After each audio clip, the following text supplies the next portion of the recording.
नमस्कार विद्यार्थी मित्रांनो, इयत्ता 5वी विषय मराठी सावरपाडा एक्सप्रेस कविता राऊत या पाठाची माहिती आज आपण पाहणार आहोत.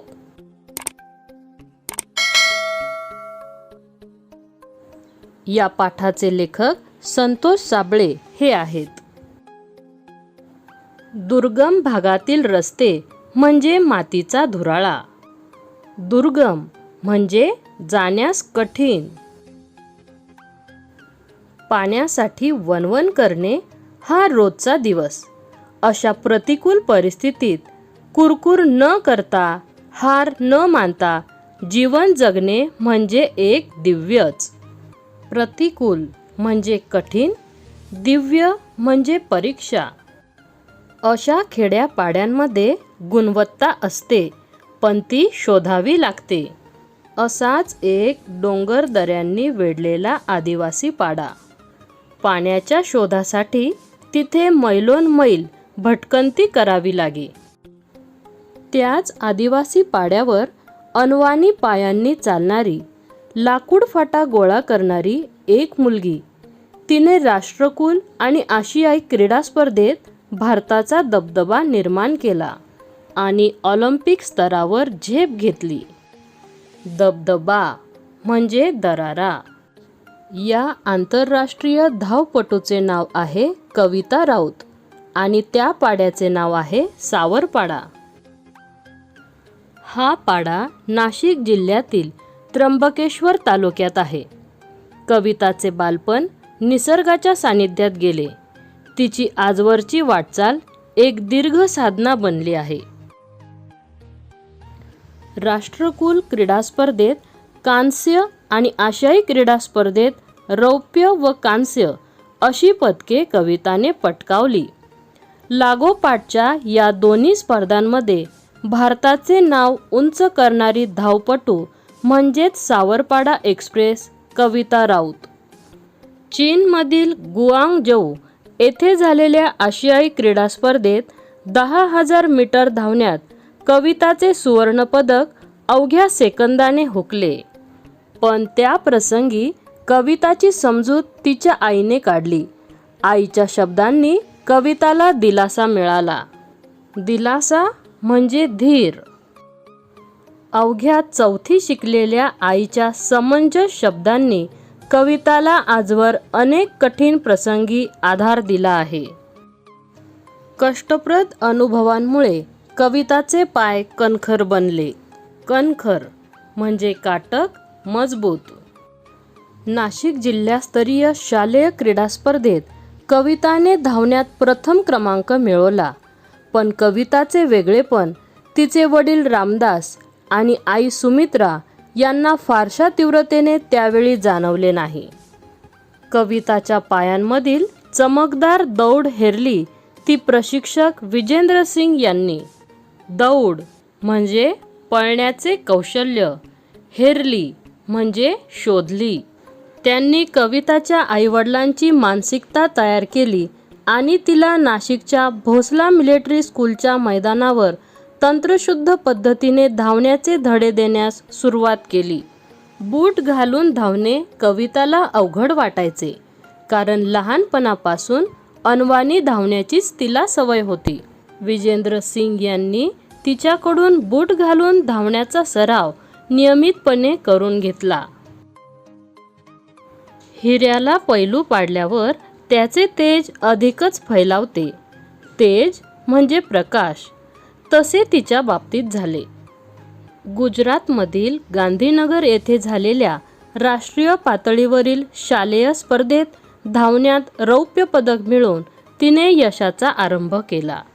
पुढे मग नाशिक येथे सराव आणि हर्सुल येथे शिक्षण अशी कसरत कविता करत होती. कविताची ही ओढाताण पाहून विजेंद्र सिंग यांनी तिला 11वीसाठी भोसला मिलिटरी कॉलेजमध्ये प्रवेश मिळवून दिला.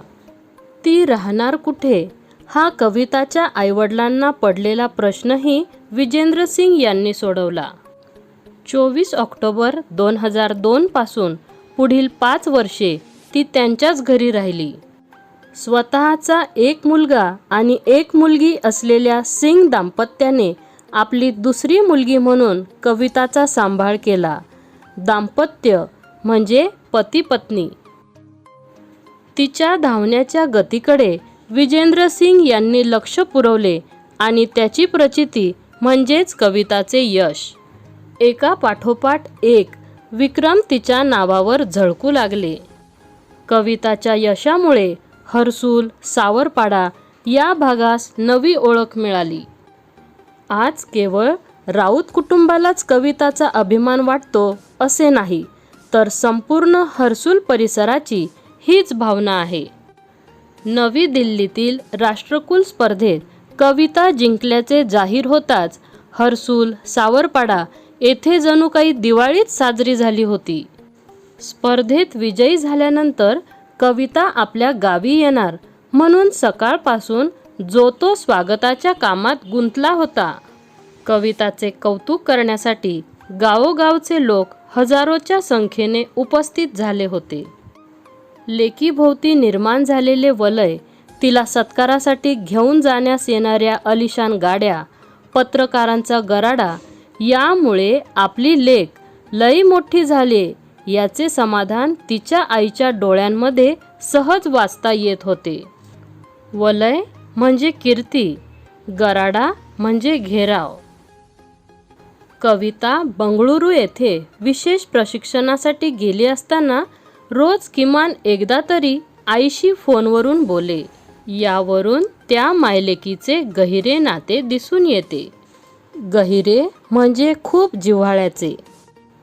कविता सांगते, आईशी बोलल्यावर मनाला वेगळंच समाधान वाटतं.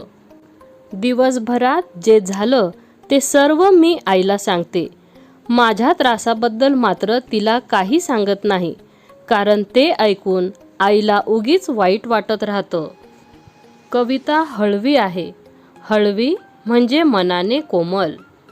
प्रसिद्धीच्या वलयाने तिच्या स्वभावात काही फरक पडलेला नाही. बाप लेकीच्या नात्यातील विणही तितकीच गहिरी. लहानपणी आपले बोट धरून चालणाऱ्या कविताच्या पायांमध्ये मोठेपणी इतके बळ येईल असे तिच्या आईवडिलांना कधी वाटलेच नव्हते. कविताच्या यशाचे सर्व श्रेय ते प्रशिक्षक विजेंद्र सिंग यांना देतात. जेव्हा कविता प्रतिकूल आर्थिक परिस्थितीशी झगडत होती, तेव्हा तिला आर्थिक मदत मिळावी म्हणून जो भेटेल त्या प्रत्येकास विनंती करण्यात विजेंद्र सिंग यांनी कोणताही कमीपणा वाटू दिला नाही. तेव्हा त्यांनी कमीपणा वाटू दिला असता तर कदाचित आज कविता या स्थानापर्यंत पोहोचू शकली नसती. गेल्या काही वर्षांपासून कविता कुटुंबापासून दूर राहत असली तरी तिने सर्वांचे प्रेम जपले आहे. घरचे सण, समारंभ, उत्सव यांमध्ये प्रत्यक्ष सहभागी होता येत नसल्याची खंत कविताला वाटते. बंगळुरूच्या क्रीडा केंद्रात कविताला तिच्या आवडीच्या अजून एका गोष्टीपासून दूर राहावे लागे. ती म्हणजे वांग्याची भाजी आणि नागलीची भाकरी.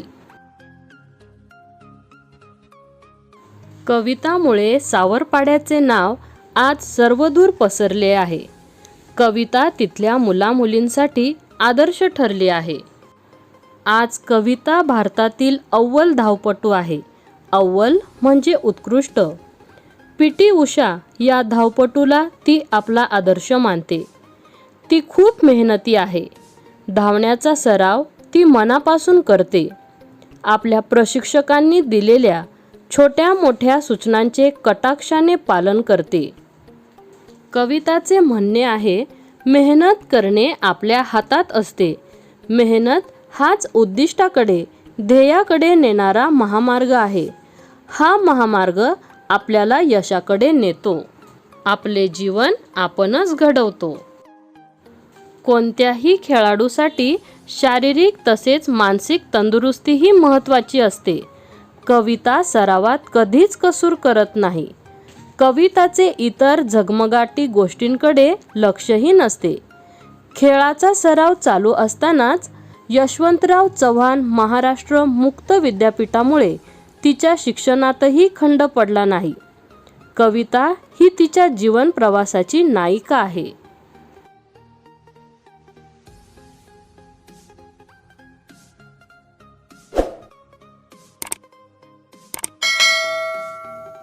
धन्यवाद.